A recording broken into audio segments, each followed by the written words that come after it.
Turner, U.S. Census Bureau. Yes, hello. I was given this number by the Census Bureau for any information on how American Indians are identified through policy by the Census Bureau itself, believe it or not. And I'm just looking for any information on it because I'm a nonprofit organization looking into these things. Okay.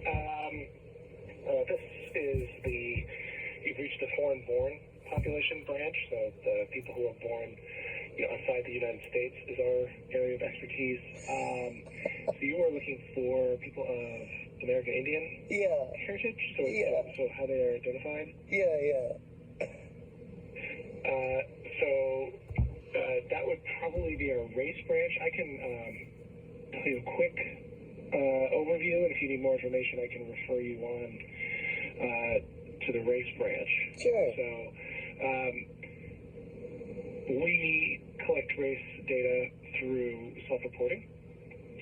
All of our surveys use self-reported race as their identifier. So if someone checks the box for American Indian, they would be counted as American Indian. If they check American Indian and another box, so say they check white and Native American, then they would be counted as American Indian alone or in combination when we do the tabulation. So that tabulation, they would be tabulated as alone or in combination. Interesting. Yes. So there's some debates. It's unclear to us. We don't have any official policy on which is the correct number that's tabulated, whether it's, whether the so-called correct number is American Indian or Alaska Native alone, AIAN alone, or AIAN alone or in combination.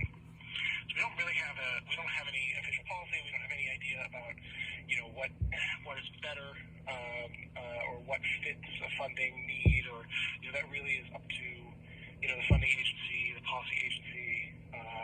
We just report the tabulations. In the American Community Survey and for the decennial census, people can specify enrolled or principal tribe or tribes. So, for example, on the 2020 census, there's a checkbox next to American Indian or Alaska Native, and underneath there's an optional write-in. It doesn't say that it's optional, but it is optional. It says print name of enrolled or principal tribe. For example, Navajo Nation, Blackfeet Tribe, Mayan, Aztec, Native Original, Barrow, etc. And so it gives several examples. And they capture up to 200 characters, and then they will code those to create a detailed tribal breakdown, which is published later, tribe by tribe, particular population counts and things like that. So those are, you don't have to fill out a tribe in order to be counted as American Indian. If you check the box and leave the write-in blank, you're still counted as American Indian. But if you also write in a detail, say Navajo Nation, then you'll be counted as a part of that detail. We call it a detailed race or a detailed tribal group. We don't have any. We don't try to get only those enrolled. It can be tribal affiliation, officially or unofficially. So we don't have any sort of litmus test for who is and who isn't part of the tribe. This again is self-reported and self-determined to a large extent. Yeah, no, it's very interesting because what I'm against right now is a legal precedent that's hidden behind the word and the usage of American Indian that enables us, even though we're promised sovereignty as separate nations, to be wards to the federal government, which really allows the perpetuation of derogatory terms to even continue and persist to this day, and we're actually still identified and counted by it. But it's very interesting that you say it's self-appointed, yet there is a box there that you can mark off to say that you are American Indian. racial identity is driven by self-reporting. Interesting. Not self-appointed, self-reported. So, it would be me asking you, what is your race? And your racial identity is driven by your self-interpretation. So that's what I mean. It's just that, there's no sort of litmus test about, you have to be X percent, or you have to be able to trace your ancestry or anything like that. The census has always had a self-reported race.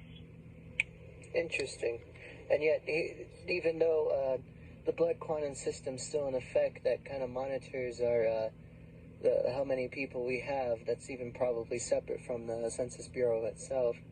Yeah, it was just pretty interesting that there still has that box there for the American Indian thing. So you did say you had someone you could refer me to. Sure. It'll probably be best. Let me just see here.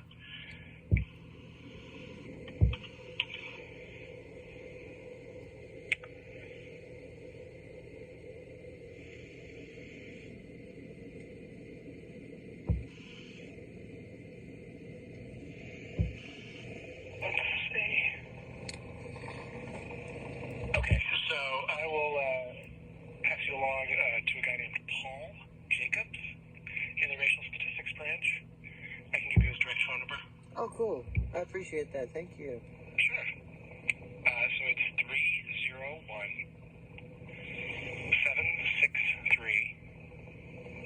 4591. And his name is Paul. Paul, yes, Paul. Cool. Well, hey, I do appreciate it. I didn't know why they gave me your number, but hey, It happens.